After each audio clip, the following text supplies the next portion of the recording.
Okay, this is some regressions and progressions for the push-up. The push-up, if you can't do a push-up on the ground, then find a wall. Hands shoulder width apart, lean the feet back, and then you're just gonna go down. The elbows aren't gonna be out, they wanna be down and in. Touch your forehead to the wall. Push into the wall. This is probably the easiest way. Another way is to go down a little bit lower. I don't recommend people put their knees on the ground. You can, but I don't recommend it because as soon as you put your knee on the ground, your knees, it takes out the necessity of midline stabilization. See, when you're in a plank, you have to work to stabilize your core. When you drop your knees, you don't really have to do that. So preferred is to go down to an elevated level or a lower level. This one's a little higher. Hands under the shoulders, touch the chest.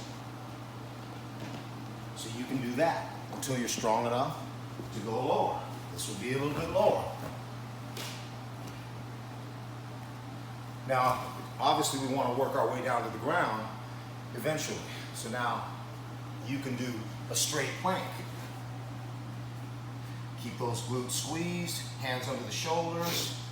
When you go down, you don't have to go down all the way, you can go down halfway. Now notice my elbows are in. Keep your elbows in, not out. When you externally rotate your shoulders, put your shoulders in a weak position. When you internally rotate them, now they're in a strong position. So an easier way to do it than a normal one would be a half push-up again. And then obviously, as best you can, go down to a full push-up. You do as many of those as you can. Each time you try to increase it, one or two.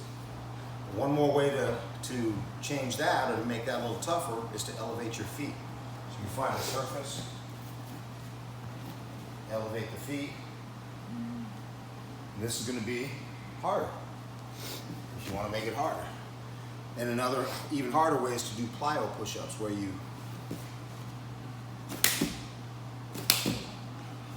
those are tougher to do for sure, and I wouldn't try those unless your shoulders are strong enough to take that kind of, high impact.